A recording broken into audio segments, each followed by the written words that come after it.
My parents always said my sister was born exceptional, someone I could never measure up to, but later I was directly admitted to Cambridge University and received an offer from New York University. While she only got into a vocational school, they begged me to help her get into Cambridge or New York, but I was stunned by their audacity and simply shook my head, laughing, dreaming in broad daylight, aren't they? Later they knelt before me, gritting their teeth, cursing my sister, my so-called good sister. My sister and I were twins, but before the age of 17 I had only seen them 3 times. The reason was simple: my father worked for a state-owned enterprise, and in the early 3000s the policy favored only one child per family. Twins didn't qualify for those benefits, so I, the weaker child, was sent to live with my grandmother as a way to erase my existence. Back then my mother casually said, "Consider this child as picked up from the street. We only have one child, Jasmine." But now why were they bringing me back? My father sitting on the sofa, his face dark, said in a low voice, "Mom, you made it clear back then that this child doesn't exist. Why are you bringing her here now? What's your plan?" I stood outside the door peeking in and saw my grandmother standing awkwardly beside him. She whispered, "Huming, the teacher said Mia is very talented. Staying in the countryside for high school will ruin her future." My mother sneered, "Mom, look at Mia's appearance, then look at Jasmine. Don't you find it ridiculous to say that my sister Jasmine was tall, elegant, and well-proportioned, while I was small, thin, and bore no resemblance to her?" My grandmother's heart ached, tears streaming down her face. "Mia has never had milk since she was a child. Later she lived with me, eating potatoes all year round." My father interrupted, "We send you $300 every month." My grandmother choked up, unable to speak. I couldn't take it anymore and burst in, "$300? Do you think $300 is a lot? Pork costs $14 per pound now. How can 2 people live on $300 a month?" My father was so angry he raised his hand to hit me, but I wasn't afraid. I said bluntly, "This is just an act." My father and mother's faces turned red with anger. Finally they agreed to let me stay in the city, but on the condition that I lie to everyone outside, claiming to be an orphan so as not to affect their work, and because my presence would increase their expenses they decided to cut off the $300 monthly allowance to my grandmother. I didn't want their money, but my grandmother couldn't survive without it. She had no other income and relied solely on my father. If even $300 was taken away, how would she live? My grandmother stopped me. "Mia, don't argue with them. I don't need much money in the countryside. Stay here and study hard. I'll go back to the village." That night I cried until my pillow was soaked. My grandmother always said she didn't want me to spend my life in the countryside. I had to get into a good university to have a future. I swore I wouldn't let her down. Once I got into university I would bring her to live with me. The transfer process took a week. On the day I started school I moved into the dormitory. This school was one of the best high schools in the city. My sister also studied here. In class I introduced myself, "Hello everyone, I'm Mia. From today on I'll be studying with you." I was a bit nervous standing on the podium, but after I finished my prepared speech the noisy class suddenly fell silent. A mocking voice rang out, "Country girl, are you in the wrong class? This is the arts class. If you want to study, go to the advanced class." Laughter erupted. "Yeah, don't join our class and lower our overall attractiveness. Are you from the countryside? I heard country students are very rude." The teacher Bailey saw this and scolded them. I was a bit flustered but noticed my sister Jasmine sitting nearby. I had thought, given my mother's praise, she would be in the advanced class, not the arts class. I had hoped to get along with my classmates, so I ignored the malicious comments. But this only made them think I was timid, leading to more trouble. The next day, as soon as I entered the classroom, Bailey called me to the office. He awkwardly said I should transfer to another class. Being expelled by my homeroom teacher on the second day was humiliating. I looked directly at him and asked why. He avoided my gaze. "The arts class is special. You're not an art student, so you don't fit in." That wasn't the real reason. The arts class wasn't just for art students. There were transfer students and repeat students like me, but the teacher didn't give me a chance to refuse, and I couldn't refuse either. He said he had already arranged for me to transfer to the regular class next door. I looked up at the sun thinking this might not be the worst thing, at least I could still study right. When I returned to pack my books I saw Jasmine joking with her desk mate Zoe. Zoe saw me and immediately stopped, crossing her arms and sneering, "Did you think our arts class was easy to get into? Someone as ugly and country as you can only end up in the regular class." Jasmine smirked in agreement. I clenched the book in my hand. So this was why I was transferred. I carried my books to the regular class. This time I didn't introduce myself much, just briefly stated my name and stayed silent. The homeroom teacher Alex, a kind middle-aged woman, patted my shoulder and said, "Study hard. It's not easy to get here." Her simple words almost made me cry on the spot. This was the opportunity my grandmother had begged for. If not for her, how could I have endured all this? Alex pointed me to an empty seat and told me to move there. The classmates' eyes were full of surprise and curiosity. After a week in the regular class, I still hadn't met my desk mate. I focused on my studies. The teachers here taught in more detail and depth than my rural high school. At the end of the week, my desk mate finally appeared, a tall, handsome boy with delicate features, fair skin, and peach blossom eyes that held a hint of coldness. He glanced at me briefly, then sat down silently, ignoring me. I looked up and noticed countless curious eyes around me, some unfriendly. I didn't pay much attention. I was here to study, to get into a good university, and then bring my grandmother to live with me. I poured all my energy into studying every day. I shuttled between different teachers' offices. Gradually, some classmates began to dislike my behavior, thinking I was just trying to show off. Most people didn't ask the teachers questions, only I did. It seemed like I was trying to appear studious. One day I overheard someone say, "She's just trying to act smart." The speaker was the class's entertainment committee member, Anna, a pretty girl who had recently taken an interest in me. I had caught her badmouthing me a few times, but I didn't bother to argue. Arguing with her would only affect my plan to get into Cambridge. Suddenly a voice interrupted my thoughts. "Mia, here's a candy." I took out a milk candy and looked at Hugo, my desk mate. I realized he seemed a bit childish. The first time I met him, I thought he was very cold. Since childhood, my health had been weak, and I often suffered from low blood sugar, so I always carried a few candies in my pocket. After he discovered I secretly ate candy during class, he occasionally asked for some. Luckily, these candies weren't expensive, just a few dollars per pound. Otherwise, I wouldn't have been willing to give him any. I turned around bravely to face the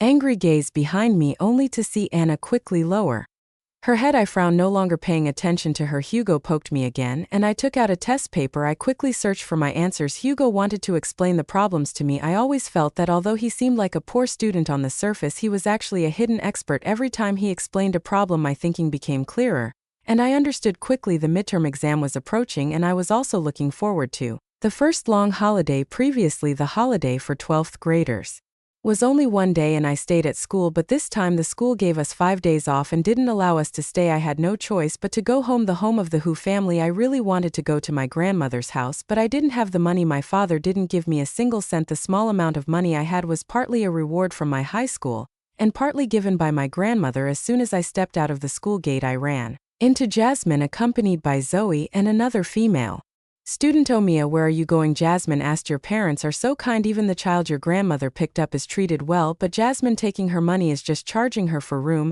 and board, right?" I tightened my grip on my backpack. All my belongings were here. I absolutely couldn't let them be stolen. I clenched the $900 in my hand, the money I had just withdrawn from the card, intending to send it to my grandmother. My grandmother didn't know how to use the bank. After many attempts, she still couldn't remember things like passwords, so the most familiar way for her was to send money orders through the post office. "Mia, don't be so disgusted. Your money is all given by my dad. If you're so noble, then don't touch my dad's money," Jasmine said impatiently. A few hundred was nothing to her. She just wanted to make me uncomfortable. "You're just pretending to be noble while still accepting my dad's money. Do you have the guts to refuse the tuition fee my dad paid for you?" I looked up and stared into Jasmine's eyes, declaring word by word, "I didn't use my dad's money. Besides the $3,385 tuition fee he paid, he never gave me a single cent. Even the tuition fee was exchanged by my grandmother using her pension." Jasmine said, "Why are you telling her so much? Tonight we're going to her house to celebrate her birthday." She pulled the girl named Ching Ching, who nodded in agreement with her approach. I realized their intentions and desperately ran to the nearest bank. I knew there was a camera there that could clearly record the situation outside. 2 girls, one on each side, tightly held my hands. Jasmine easily snatched the $900 from my hand under my furious gaze, but couldn't do anything. They tore the money and threw it on the ground, then used their 1,000-branded shoes to push the torn bills into the drain. They took a taxi and left. I walked home alone, an 8-kilometer journey that took me over 2 hours. Having lost $900, I didn't dare spend any of the remaining money in my hand. An hour later, I stood solemnly in front of the police station, stepping in without hesitation. After coming out, I looked up at the sky, the gentle voice of the female officer who had assisted me echoing in my ears. "Little sister, it's a bit late today. We'll file the report first and then handle it tomorrow. Be patient, okay? The police are always fair." And just I smiled, looking forward to it. Today was Jasmine's 18th birthday. Tomorrow she would officially become an adult. The camera and my old phone in my bag had recorded the entire incident perfectly. By the time it was completely dark, I finally arrived at the Ho family's house. Even standing outside the gate, I could clearly hear the cheers inside, all congratulating Jasmine on her birthday. I knocked on the door for 3 minutes before someone opened it. As soon as my mother saw me, she frowned. "Why are you back? Shouldn't you be at your grandmother's?" I coldly replied, "The school gave us a holiday and doesn't allow us to stay." She turned her face away, full of disgust. "Later, just go to the staircase where you slept last time. Don't come out and disturb Jasmine's birthday."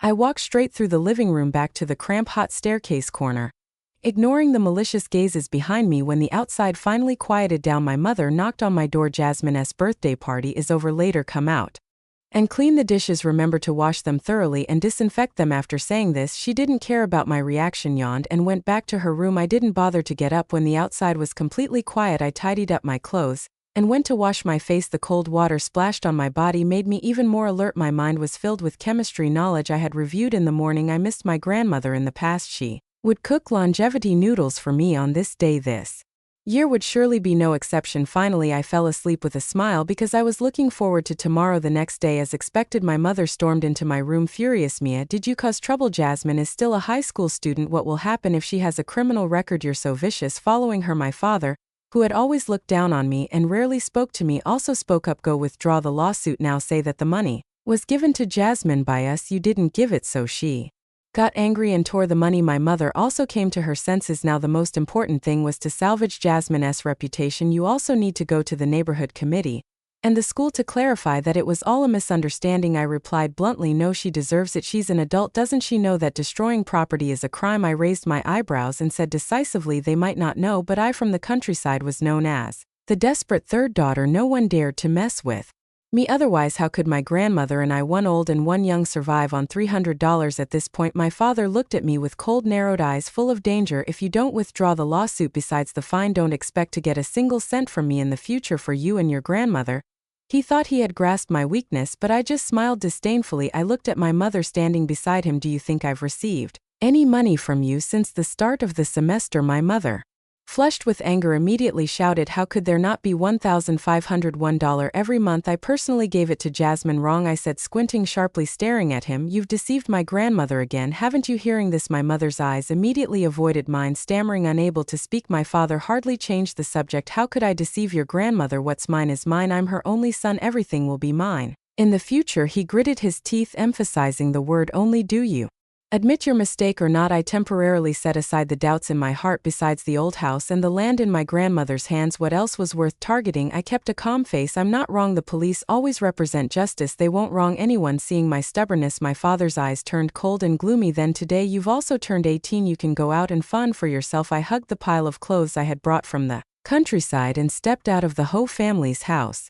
Behind me were the incessant voices of my father and mother on the phone. I wandered aimlessly on the road with my cloth bag, not knowing what to do next. The money in my hand wasn't even enough for a train ticket back to the countryside. Along the road, the sound of knives chopping breakfast food rang out. My stomach growled loudly, but I didn't dare to buy even a cup of soy milk. I thought I might have to find a part-time job at least to survive until after the college entrance exam. Amid the noise, a doubtful voice suddenly rang out. Me. I turned around and saw Hugo in a white chef's uniform holding a bottle of soy milk. I grabbed the soy milk. He handed me. The warmth of it made my stomach feel much better. Hugo rubbed his head irritably, snorted, and said, so you just let the Hu family off like that? I looked at him in surprise. How could that be? Hearing my words, Hugo calmed down. Then what do you plan to do next? I drank the last sip of the soy milk. Make the Ho family compensate me, find a part-time job, study hard, and take the college entrance exam. I looked at him calmly. What else can I do? After all, I don't even have a place to live now. I turned around about to leave, thinking of the meager amount of money in my hand, probably not even enough for rent. With no other choice, I gritted my teeth. Hugo, can you lend me too? When they compensate me, I'll pay you back. Hugo bit his lip, his deep eyes staring at me for a long time before he smiled. Mia, do I care about those few coins for you? After saying this, he took off his chef's uniform, threw it to the employee in the shop, and stepped out. Then he turned his head. Why aren't you following me? I looked at him with a complicated gaze and cautiously asked, won't you get deducted for skipping work like this? Walking beside me, Hugo almost stumbled. I quickly held him tightly. You're so big, yet you can't even walk properly. His face turned slightly red. Then he looked at me with a hard-to-describe expression.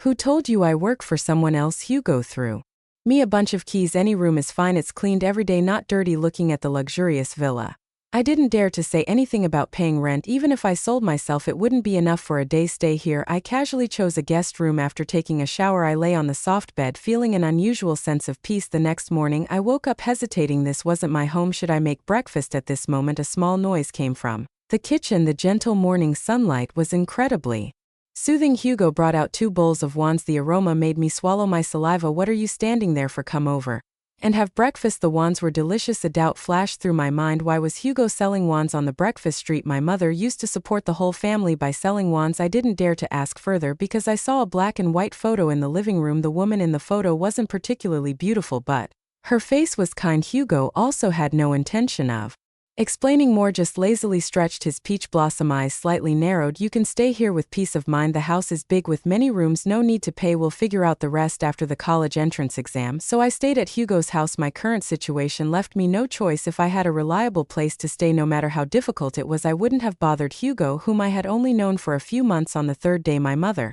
called me. As soon as I answered, a long loud voice exploded like a firecracker. Mia, did you deliberately not leave your phone number for us? We searched for half a day before finding your number. I was used to this, so I asked directly, what do you want? Has Jasmine been released? The flame of anger in my mother's voice flared up. The two of them had been running around for 2 days but couldn't get Jasmine released. Finally they had to circle back and ask for my help. The police required a withdrawal letter from me to resolve the case. On the other end of the phone, all kinds of vicious curses rang out. I directly hung up. For those 2 days my phone almost exploded from the calls. Finally I had to turn it off to have some peace. 5 days passed quickly. I found a part-time job and earned a few hundred, all sent to my grandmother. On the last day I turned on my phone and slowly went to the police station. Seeing Jasmine come out in tatters, I felt indescribable joy. If it weren't for having to return to school tomorrow, my mother would probably have brought people to block me at school. I really didn't want to come here at all. After a few days in the detention center, Jasmine, now aware of sourness, her eyes full of malice, staring at me. The person who had just taken the compensation money walked out. Jasmine, who had never suffered since birth, thought I wouldn't dare to fight back, but unexpectedly got a painful blow. She definitely wouldn't let it go. In the morning the cold wind made my eyes tear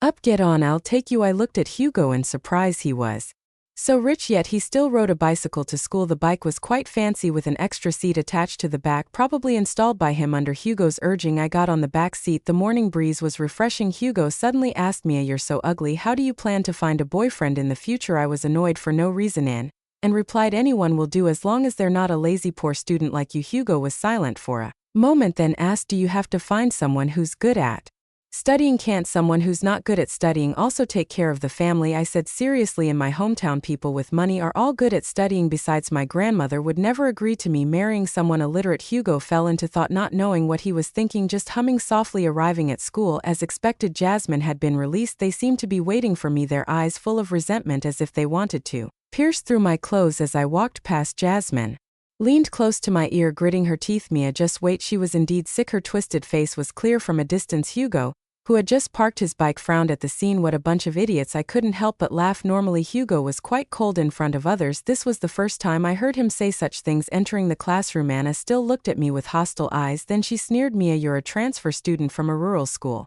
It's best not to drag our class down. I was speechless. My previous high school wasn't as good as this one, but it wasn't as bad as she said. Anna laughed mockingly. Who knows, people say even the worst student here is better than the best student from a rural school. Hugo, impatient, pushed me away. Don't pay attention to her. Who doesn't know she ranked last in math last time? Anna's face immediately turned pale. I stood beside him dumbfounded. Hugo continued, wasn't it you last time? He frowned. Anne added, some people can't even distinguish simple multiple choice questions. The bell rang and I opened the test paper, my heart pounding. Although I had tried hard since transferring here, I couldn't help but feel nervous. Fortunately, Chinese was my strong suit, and there were no particularly difficult questions, but in the afternoon during the math exam things didn't go smoothly. Time passed slowly. By the last question I felt powerless. I had never encountered this type of problem before. Looking up, there were only 3 minutes left. I closed my eyes, trying to recall the problem in my head, then filled in all possible thoughts and formulas into the answer sheet. The bell rang and I handed in my paper. Anna walked up to me saying loudly, you probably didn't do much right. No wonder even students from the school found the last question difficult. It's impressive that you even understood it. I looked at her calmly and replied, it's okay, at least I finished all the previous questions. Anna curled her lips in disdain. I heard this math paper was last year's college entrance exam backup paper. The last question was even from the Olympiad. I only managed to do part of it. Hugo, waiting outside impatiently, walked in just in time to hear this. That's because you're useless. Just because you can't do it doesn't mean others are as stupid as you. Anna's face turned from red to black, then pale. Her eyes welled up with tears. She had been pampered since childhood and had never been scolded, especially by a boy she liked. Hugo didn't care. He hated girls who cried and made a fuss. He thought, if you were Mia, would I still pamper you like this? Seeing my bad expression, he asked, did the test not go well? I shook my head and told him about the last question. He was silent for a while, then took out paper and pen to explain it to me. I suddenly understood the speed of grading for senior high school teachers was almost as fast as a machine. In less than 3 days, the exams were graded as soon as self-study period began. Alex walked into the classroom holding a score Sheet, he was as kind as ever. This time our class's overall performance has improved. What surprised me the most was one student, whose results ranked in the top 50 of the entire grade. Most of the class was curious. Although this was the weakest regular class, the top student wasn't bad, always ranking in the top 50 of the grade. I nervously clenched my pen, suddenly glancing at Hugo. Sitting next to me, he sat up straight, staring ahead, also a bit tense. Alex adjusted his glasses, then looked at me. I want to commend Mia this time. She ranked 4th in the entire grade, and is the second highest in our class. She even scored 142 in math, an outstanding achievement. How could this be? Anna blurted out. The class immediately looked at her. She forced a smile. Alex, was there a mistake in grading? I remember Mia couldn't even do the last question. Alex replied, it's true that Mia couldn't do the last question, but she wrote out the entire solution method. Moreover, she got almost all the previous questions right, so this score is completely accurate. Anna, unwilling to accept it, wanted to question further but was cut off by Alex's displeasure.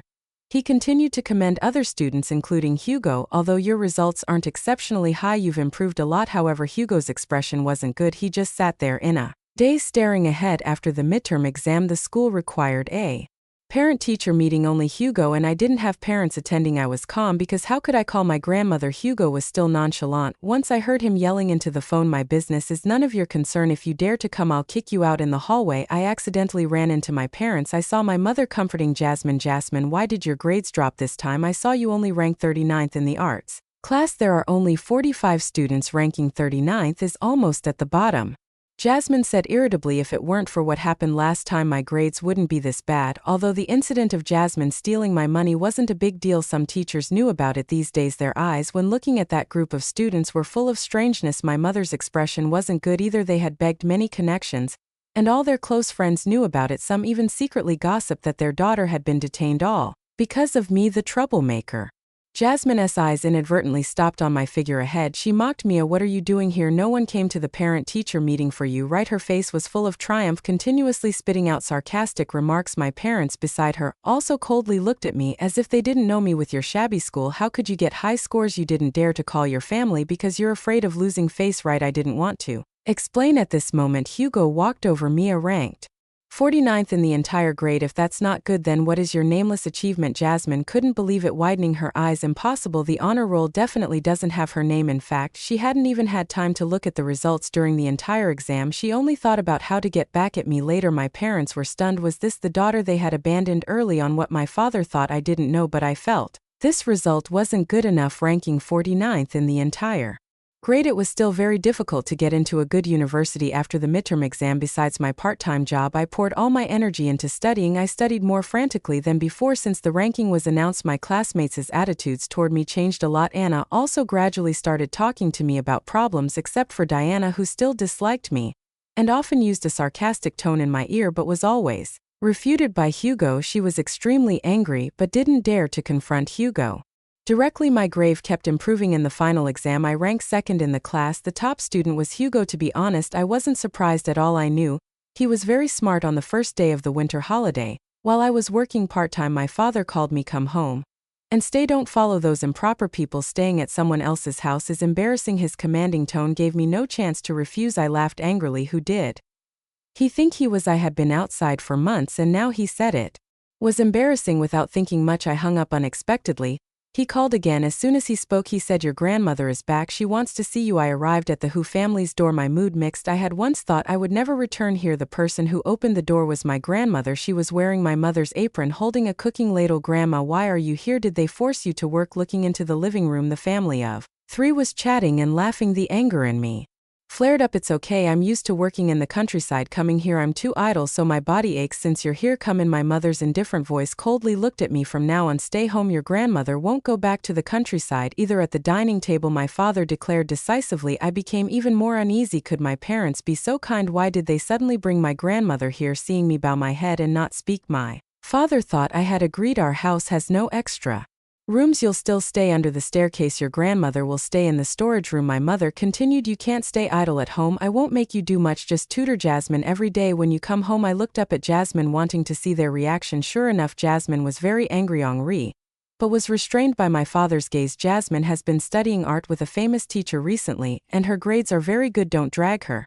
down in academics. I sneered mockingly. No wonder Jasmine said harsh words to me that day but later became quiet, so it was all planned. I called Hugo saying I couldn't go back tonight. He was very unhappy and had to be coaxed for a long time before calming down. That night I left my room and went to my grandmother's room. Grandma, why did you come to the city? I still don't believe my father is so kind. She wanted to visit me, so she came after I asked repeatedly. My grandmother finally sighed. Mia, I can't go back anymore. What? I was stunned. Why can't you go back? There's a house and land in the countryside. Why can't you go back? But before I could ask further, my grandmother refused to say more. Mia, your father brought me here with ill intentions. Just study hard.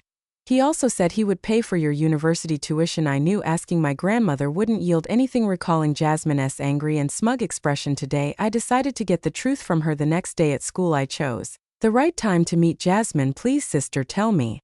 Jasmine smiled triumphantly, challenging me. I was silent for a while. At most I'll take my grandmother back to the countryside and see what happens. Jasmine sighed disdainfully. Fine, since you're so pitiful, I'll tell you your house in the countryside can't be returned to anymore. Your father sold it. I immediately refuted. Impossible, he's not short of money. The house in the countryside is old and small. Why would he sell it? Jasmine smiled faintly, her face full of glee. Normally no one would want it even for free, but isn't the government planning to develop the area? Selling it now fetches a much higher price. She leaned close to my ear and whispered, and that money your father used to hire a tutor for me, it's all gone, not a single cent left. I was thunderstruck, standing dumbfounded. My father was truly heartless. Back in class I studied even more frantically. Hugo looked at me worriedly. That night he couldn't take it anymore and pulled me out of class. Mia, what's wrong with you? Do you still plan to follow me back like this? I collapsed, hugging Hugo and crying loudly. He was stunned, then gently patted my back. When I calmed down, seeing the tear stains on his uniform, I felt extremely embarrassed.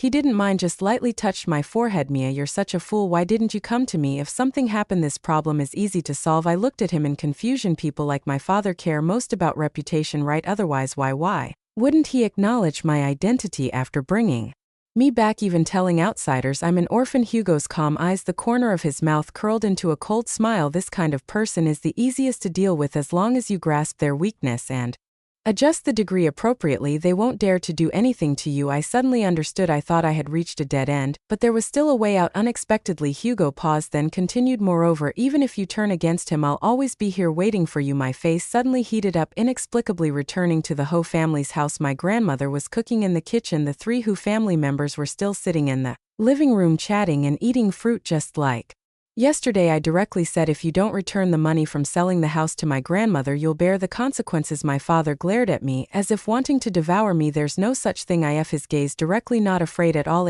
No wonder, Dad, it's because Grandma is too naive. I hugged my grandmother and said I haven't spent a single cent of my father's money. I was even cheated by Jasmine and almost forced to sign a reconciliation agreement. My grandmother was indeed angry, forcing my father to return the money from selling the house, but my father closed his eyes, pretending not to know. It's all been given to Jasmine's tutor. I gritted my teeth. How could that be? Grandma just arrived a few days ago.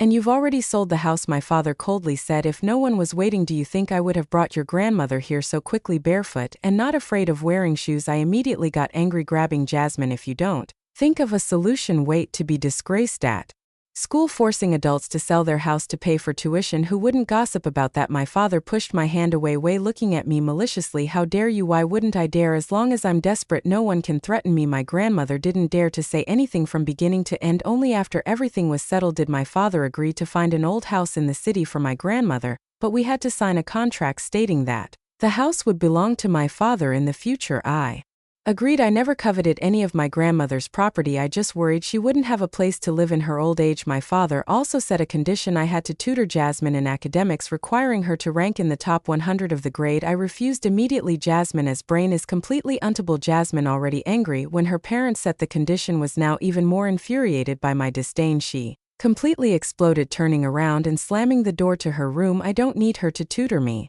If you want, hire a private tutor. In my heart, I felt much more relaxed. A private tutor. I didn't know if Jasmine really didn't understand or was pretending not to. Most of the Ho family's money had already been spent on her so-called tuition fees. I didn't know how much commotion the Ho family made. The next day, I took a day off to take my grandmother to see the house. The house recommended by Hugo was quite close to his place. The next day in class, Alex walked in with a smiling face. This time, too of you made it into the top 10. Hugo and Mia have greatly raised our class's average. She looked at me as she spoke. I was used to this recently. My test taking had been smooth, And I didn't feel much pressure since both of you scored 145 and 148 respectively. I've decided to award you both spots to participate in the National Mathematics Competition. Any objections? The class unanimously said no. They even hoped someone would volunteer, so they wouldn't have to draw lots. Wait, teacher, I have an opinion.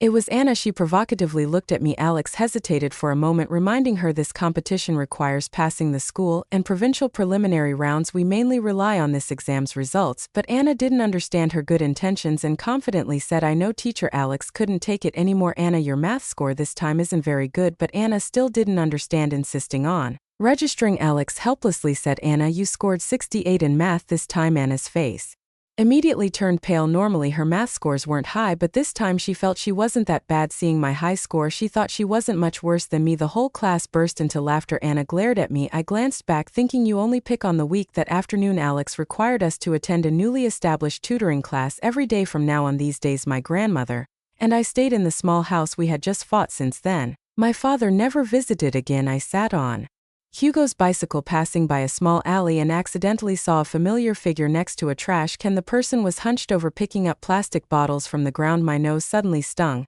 and I immediately told Hugo to stop. Grandma, what are you doing? My grandmother saw me and hardly hid the large sack behind her back. I saw there are many plastic bottles and cardboard boxes here that can be sold for quite a bit of money. Back home I blinked, holding back tears, and told Hugo to go ahead. Hugo stopped the bike, stepped forward, took the sack from my grandmother, and picked up a bottle. My grandmother, not knowing what to do, looked at me in confusion, unable to speak. That night Hugo said his mother had a breakfast shop and needed help steaming buns. I couldn't refuse his kindness, nor did I have a reason to. Very quickly the city level competition results were announced. Unsurprisingly, Hugo and I were selected for the provincial competition, but what I didn't expect was to meet someone who was both faded and unfaded with me here. The teacher leading the school's team was Bailey, my former homeroom teacher from the arts class. His eyes, when looking at me, were very, very complicated. Perhaps he never expected that the person he once expelled from his class would now be a member of the school's competition team. Mia, where are you? Hugo brought a lunchbox from afar, calling my name. The familiar faces all turned to look. Lunch is here today. There's the charu pork. You like? He smiled, taking all the charu from his box and putting it into mine, then taking all the pork belly from my box into his. Mia, do you have an older or younger sister? Just now when buying lunch I met a girl who looks exactly like you. He took a bite of rice and continued, it's true, I know you too well. Maybe I mook someone else. I shook my head. No, Jasmine and I are twins. There's no third person. A thought flashed through my mind, but I couldn't grasp it. The competition questions were indeed beyond imagination. At one point I put down my pen and looked to the side, seeing Hugo sitting in a D. I couldn't help but feel envious. Was this the difference in intelligence? The night before returning, Hugo took me to a famous food street. All around were couples. I felt a bit embarrassed. Suddenly he reached out with his left hand and grabbed my right hand. It's crowded, don't get lost. My face suddenly burned, feeling no different from the couples around us. Mia, now I'm a top student too, he said softly, his eyes under the neon lights particularly gentle. Yeah, keep it up. Not knowing what to say, I casually replied. This feeling was something I had never experienced before. Hugo smiled. Mia, I want to hear something else. He stepped closer, pressing me. You once said you'd marry someone who's good at studying. I stepped back until there was no more room to retreat, my face burning. No, let's wait until we're in universe. Hugo smiled lightly and nodded. Of course. The atmosphere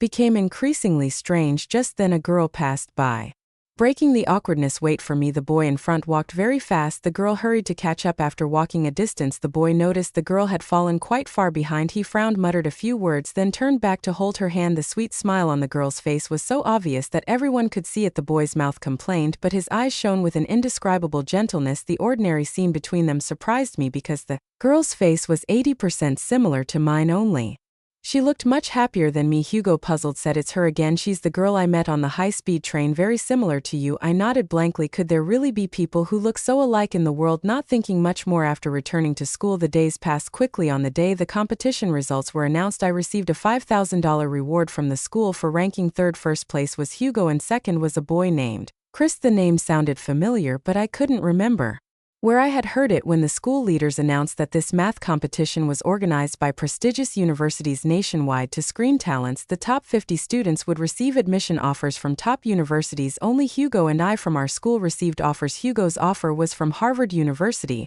while mine was from New York University, limited to the math department. To be honest, I wasn't particularly fond of math, so I decided to take the college entrance exam. Hugo clung to me Insisting I should apply to Harvard, he even muttered, "Why didn't New York send me an offer? Don't they want a talent like me?" I squinted and laughed silently. This guy was always like a child, calculating everything. Later, the school organized many other competitions, and I participated in all of them. Through the first competition, I learned that top schools had many reward mechanisms, something my previous high school never had, probably because it was too poor. Hugo followed me everywhere, whatever competition I joined, he joined too. Each time Alex looked at us with meaningful eyes but said nothing. It had been a long time since I last saw the Hu family. I heard they had hired an expensive private tutor for Jasmine just before the college entrance exam. My mother didn't dare to cause trouble. Once I accidentally saw them driving past in a hurry. Their hair had turned much grayer. 2 months before the college entrance exam, rumors spread in class that top universities had direct admission quotas. I dragged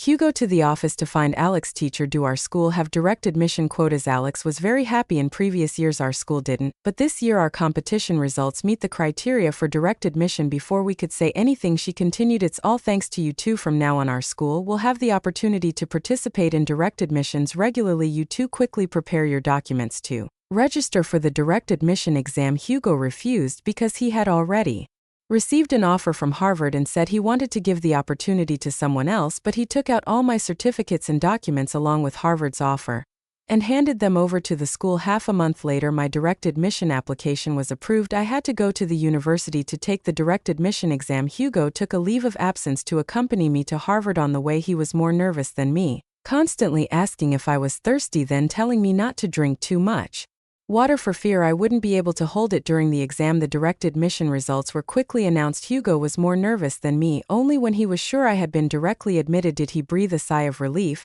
He pulled me out, smiling radiantly. "Finally, I don't have to worry about New York stealing you from me." I glared at him, but he didn't care, just looked at me and smiled foolishly. When the school confirmed the news, the honor roll was immediately posted congratulating Hugo and me for successfully being admitted to Harvard. I started packing my things to go home. As soon as my grandmother heard the news, tears streamed down her face, muttering that from now on she wouldn't have to suffer anymore. Before dinner, my father and mother unexpectedly brought a box of apples to the house. "Mia, everyone's here, right?" My father, with half his hair white, stepped into the house, immediately surprising me with his words. I smiled faintly. In 18 years I had never heard him call me Mia. Even the name Mia was rarely spoken, as if saying it would dirty his mouth. My mother couldn't wait and directly said, "Mia, don't you have offers from Harvard and New York?" She looked at me anxiously, probably having just heard the news. I slowly nodded yes. "So what then? Give one to Jasmine." I was stunned. It's the 21st century. How could there still be such foolish people thinking that Harvard or New York could be entered just by wanting to? My father glared at my mother, displeased with her unclear explanation,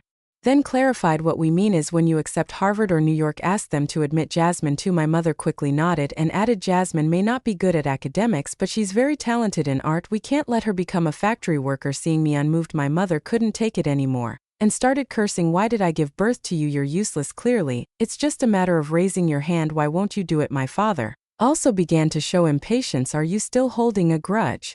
Your sister and mother have nothing to do with you. Why won't you even help your own sister?" My grandmother sat beside me, wiping her tears. "Children, don't make things difficult for Mia anymore. I've never heard of universities having a buy one get one free program. What if the school doesn't accept Mia?" My grandmother's words about buy one get one free made me laugh. Indeed, which university would engage in such transactions? Stop dreaming. If you keep bothering me, I'll call the police. The fact that you gave birth to me 18 years ago but didn't raise me, isn't it better to just stay out of each other's lives? Why keep causing trouble like this? My father's face turned gloomy, and he left, dragging my mother, who was still cursing loudly. It was really annoying today. My grandmother had been very happy, but their arrival ruined the atmosphere. "Jasmine might not be your real sister." Hugo suddenly brought shocking news. I blinked. "What do you mean she's not my real sister? Am I really a picked-up child? You could say that. I heard that before the college entrance exam Jasmine had a blood test and found out she is type A blood while both your parents have type B. How can type B parents have a type A child?" Now my father is investigating what happened back then, but it's been 18 years, probably nothing will come of it. It's truly a dog blood plot, raising a daughter for 18 years without ever checking her blood type. I asked Hugo, "Do you think I have a real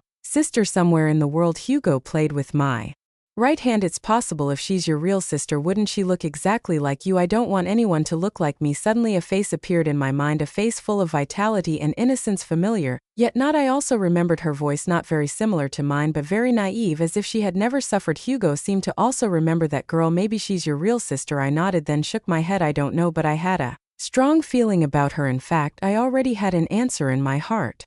Perhaps she was my real sister, this sister I had never met. Just after receiving the admission notice, Hugo suddenly said he wanted to take me and my grandmother out for a meal. I thought it was to celebrate both of us getting into Harvard. When we arrived, I realized there was a man at the table who resembled Hugo, especially around the eyebrows. Hugo introduced, "This is my old man, and this is Mia and her grandmother." I was stunned. Was this apparent meeting? The meal made me restless. Luckily, Hugo's father wasn't a talkative person. As soon as he finished eating, he received a call from his assistant and left. First, before leaving, he glanced at Hugo's expression, then carefully explained, "Young people don't like old folks meddling too much. If I stay here, you won't be comfortable. I'll leave first." Hugo nodded slightly with his consent. His father left quickly. I looked at the two of them in confusion. Hugo smiled at me. "Strange, right?" I nodded. Indeed, I had never seen a father respect his son like a leader. Hugo's voice carried a hint of mockery. "It's just to ease his conscience." I could feel Hugo's sadness at this moment. I held his hand, wanting to comfort him but not knowing what to say. After all, I was just a child without a father. My father came again. This time his hair was completely white, his face full of exhaustion,